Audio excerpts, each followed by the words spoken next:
Compliance is a profession where people work tirelessly to make the world a better place. And there are hundreds of amazing and inspiring women who have helped the field develop into what it is today. Great Women in Compliance is part of the Compliance Podcast Network, so join Mary, Shirley, and Lisa Fine as they talk with women in compliance who are making a difference. Hi, you're listening to Great Women in Compliance on the Compliance Podcast Network with Mary, Shirley, and Lisa Fine. This is an unusual episode for us for a couple of reasons. The first is that Mary and I are both here, and the second is that we are speaking with Tom Fox, who really needs no introduction. Tom is the compliance evangelist, one of the true thought leaders in the field of compliance, and someone who I am proud to call both a mentor and a friend. He is also the founder of the Compliance Podcast Network, which is the home of GWIC, and one of our first supporters, and interviewed us for our first episode. Put simply, without Tom, I don't know if we would have GWIC, and we are so grateful for everything. So, Tom, we're excited to have you here. You are also the author of the Compliance Handbook, and the second edition is coming out shortly. This handbook is a great handbook for compliance veterans and for those new to the field. So, Tom, thank you for being here. Lisa, it's really my pleasure and indeed my honor. So thank to both of you guys. Well, we have a lot to cover with you today. And the first question is about the Compliance Handbook. Why was now the right time for a new edition, and what do you see as the significant changes from the first edition to now? So the first edition came out in May of 2018, and since that time, there have been several releases of information from the Department of Justice. In April of 2019, we had the evaluation of corporate compliance programs. In June of 2020, we had the update to the evaluation of corporate compliance programs. In the summer of 2019, we have OFAC's compliance framework. In June, and then in July of 2019, we had the Antitrust Division's evaluation of corporate compliance programs, and then all got topped off in July of 2020 with the FCPA Resource Guide second edition. So the regulators have communicated to us their updated expectations around best practices. Of course, we had multiple FCPA enforcement actions over the couple of years, which gave us additional information. And it just seemed like, particularly after the evaluation of corporate compliance programs and that update, it was time to update the handbook. In the handbook, you use one of my favorite phrases. It's document, document, document. When I use it, I often use it with investigations, both in terms of training people to do investigations and to remember how to do my own notes on that. But it also works so well with policy. Do you have any favorite turns of phrase that you use a lot? Probably my favorite phrase is, in compliance, you're only limited by your imagination. And I really love that phrase because it speaks to one of the great joys I have in this corporate discipline, which is you get to try new and different things. You guys had the courage to try GWIC, and you started out as a podcast, and now it's so much more. And literally, you're limited only by your imagination. You guys imagined it, and you made it happen. But the same is true in the corporate compliance function. If you want to try a new way to communicate, if you want to try an internal podcast, if you want to do a silly video, you can call up Ronnie Feldman, and he'd be happy to help you. But there's just so many different ways to do different things. I know Mary has changed her focus a little bit in the direction she's going, but she did that because she imagined it and thought it up and did it. And that's what I love about this discipline. Part of it's because it's such a young discipline and it's not codified and stratified, perhaps like a corporate legal department. And part of it is, I think, because of the people who've been attracted to compliance, which are, number one, people who wanted to do something a little bit different than a traditional legal career. And I know, Lisa, that certainly fits you. But those differences in why we perhaps wanted to do more than sit in the general counsel's office have led us to be open to new ideas and to embrace different strategies, different tactics. So I think that we all obviously bring our own strengths and weaknesses to the compliance function, but because it's relatively new, we get to try different things. Now, just turning it over a little bit, if someone new to the compliance space was going to ask you, well, where do I start? What would be your first piece of advice? Probably it would be to listen to the GWIC podcast. would be a good place to start. That's Great Women in Compliance for those who may not know our inside baseball lingo. But really listen to what others have done. I have a number of podcasts where I interview compliance practitioners about what they do. You guys are exploring a wide range of issues on your podcast with people literally new in the door to some of the most senior people who have been in our profession. And that's a resource that's available to anyone free. If you want to learn the nuts and bolts of compliance, there are a lot of available resources. Mike Volkov writes a great blog. Several others write great blogs. And there's great ways to learn about this. I'm privileged to teach a new class at South Texas College of Law on corporate compliance. And I've encouraged my students to join LinkedIn, to join GWIC. In the GWIC group in LinkedIn. There are a variety of groups where you can get information that will give you more insight into the things you may need to do and give you insight into things you want to do as well. Well, you talked a little while ago about the only limits being imagination. You have always been an innovator in the space, particularly with the Compliance Podcast Network, which, as you've been talking about, we have some incredible voices and podcasts on there. Admittedly, there's a little bit of bias from the two co-hosts of this podcast.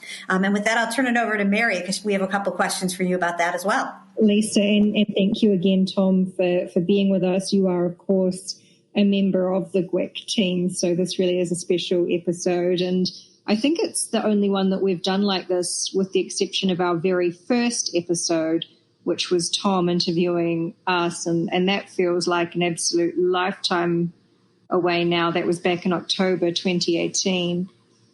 Tom, how did you to start the Compliance Podcast Network, and what do you look for in a podcast? So I had this idea about 2016, 2017, that what we needed in the compliance function was a resource where people could go to listen to a variety of podcasts about compliance topics. So I went around to the for-profit and not-for-profit groups in the compliance space and said, hey, let's start this network. Everybody will just contribute podcasts,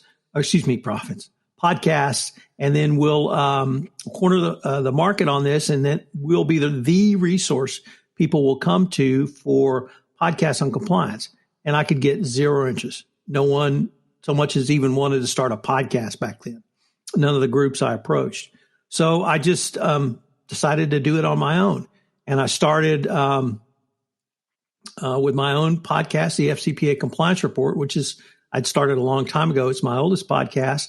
And I just started calling my friends. I called Matt Kelly and said, hey, let's do a podcast together. I called Jay Rosen and said, hey, let's do a podcast together. I called Mike Volkov and said, hey, let's do a podcast together. Then I started thinking of what are some different topics that we can have. So I started innovation and compliance. And then one night, these two crazy women at a conference said, hey, we want to be on your network. And I said, great. And so you guys came on the network, and you were the first non-Tom Fox podcast, as I like to call them, on the Compliance Podcast Network. And so it just grew that way. And what I wanted to do was compliance admittedly is a niche practice area. It's a niche discipline, but there's 1,000 different ways to slice it and dice it. You can have sports in compliance. You can have Shakespeare in compliance. You can have Sherlock Holmes in compliance. You can look at opinion release letters. You can look at the nuts and bolts. You can look at the compliance life. There's plenty of other people who have started different podcasts, mental health and compliance, HIPAA and compliance. You guys have the Great Women in Compliance. Compliance, we have Top Minds in compliance. I have a Big Brains in compliance. We have tech in compliance. There's just 100 different ways to slice and dice this, and everyone is interesting, and most importantly, everyone is valid. Yeah, absolutely. And you referred to that night, and as I mentioned earlier, it was back in October 2018 that the idea of the Great Women in Compliance podcast was born.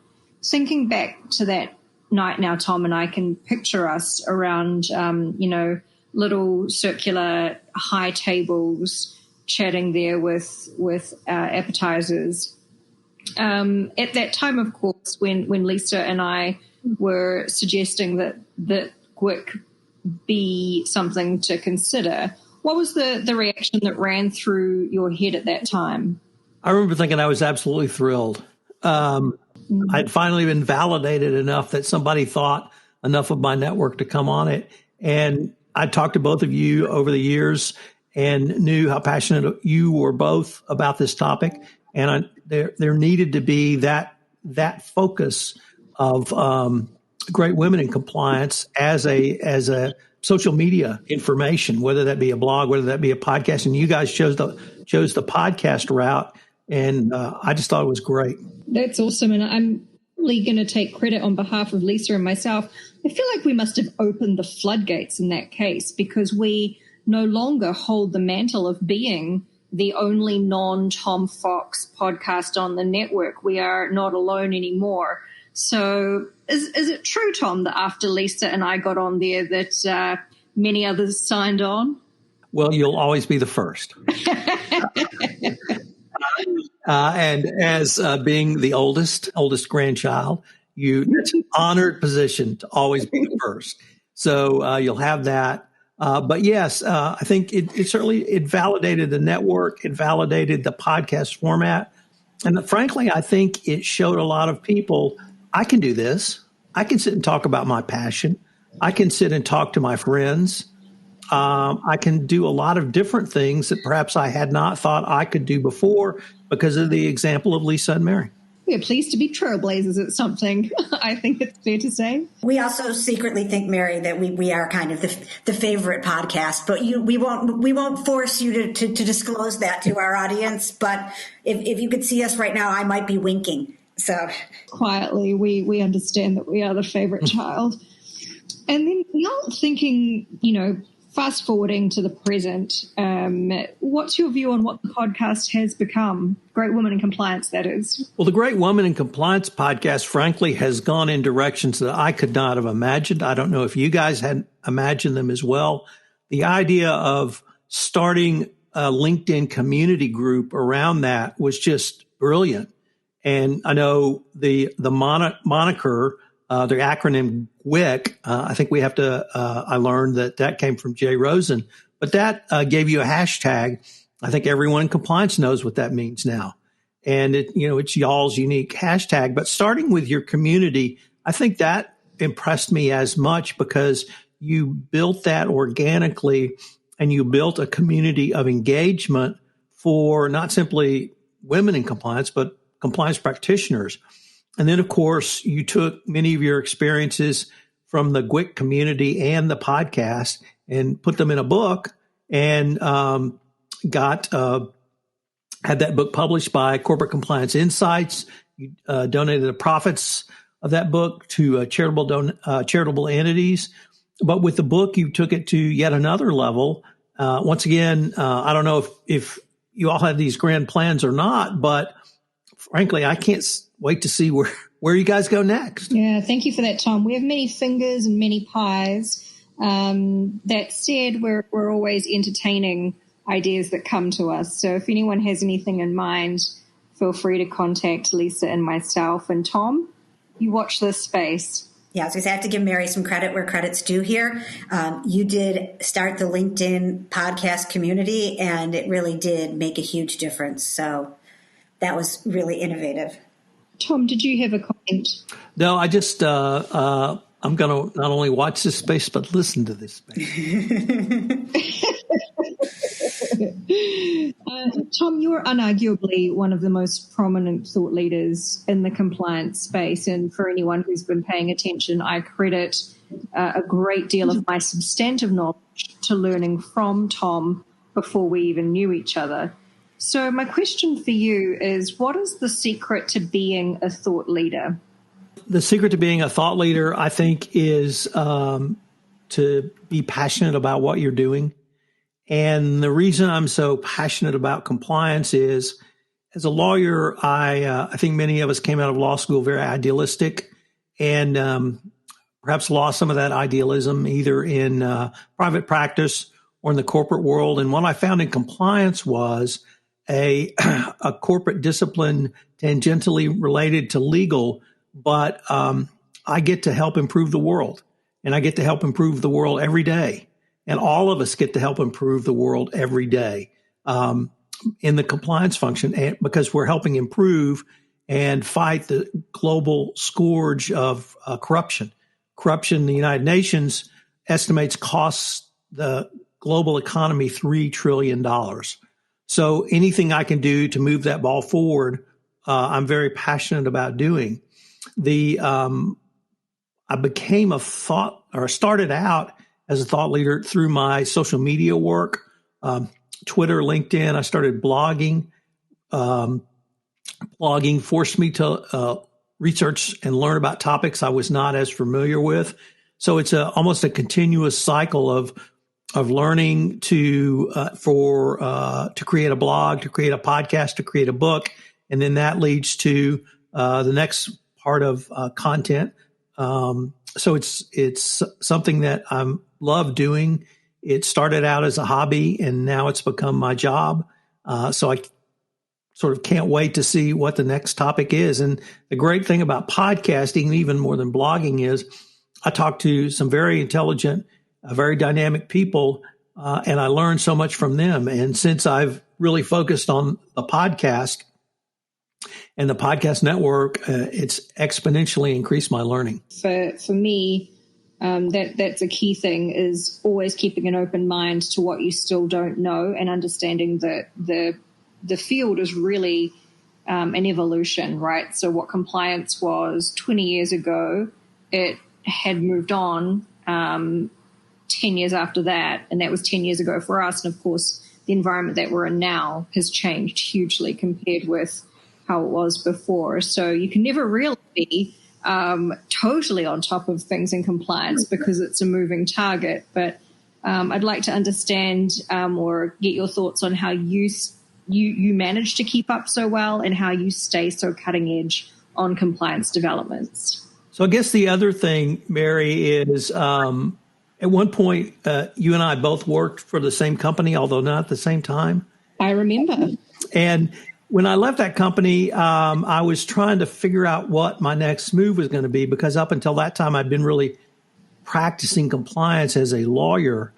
And what I realized was that my greatest skills are reading and writing. Mm-hmm. And that if I focused on that, not only would I absolutely love what I was doing, but there might be a way that I could make a living out of doing that. And so in 2016, I started writing the original version of the Compliance Handbook. Mm-hmm. And that whole process led, like I said, to the original version. And then that sort of the outgrowth of podcasting really took off after that, because that's when I sat down with some of the large organizations in our space and pitched to them the idea of a compliance network, which they weren't interested in. Well, the Compliance Handbook, I can certainly say from my own experience, is an awesome resource. I think it's particularly fantastic for anyone who's new to compliance and wants a sort of a centralized repository of key information.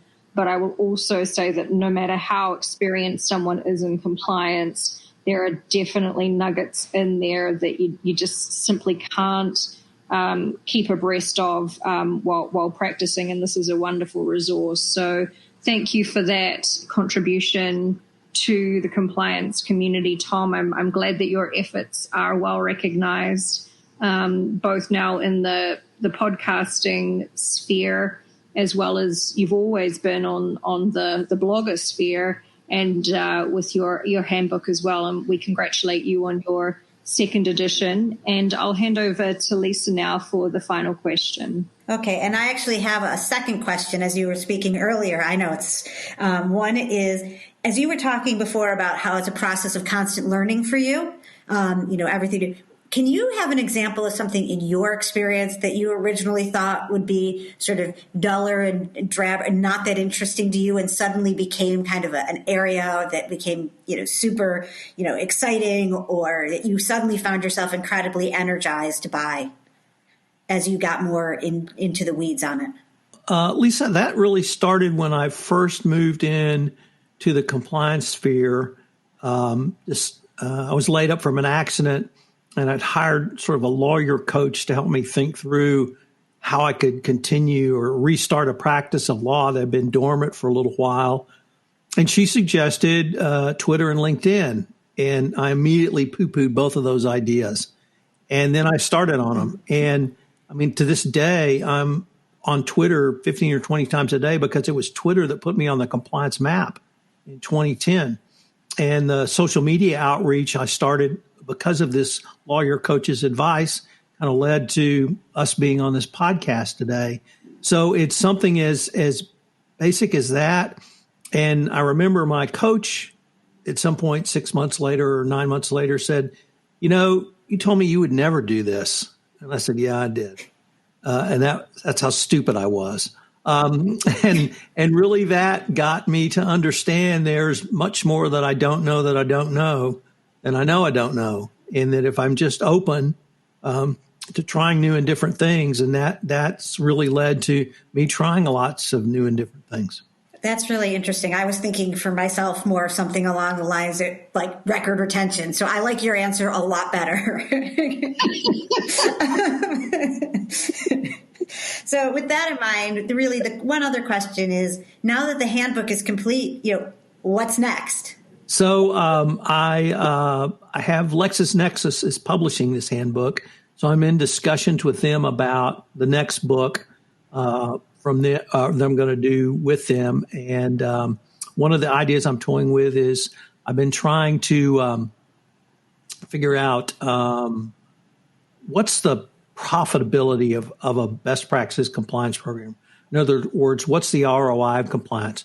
So I've talked to a lot of people about that. That might be one of my next books. I've always wanted to write a work of fiction. And I think FCPA would lend itself to a great thriller.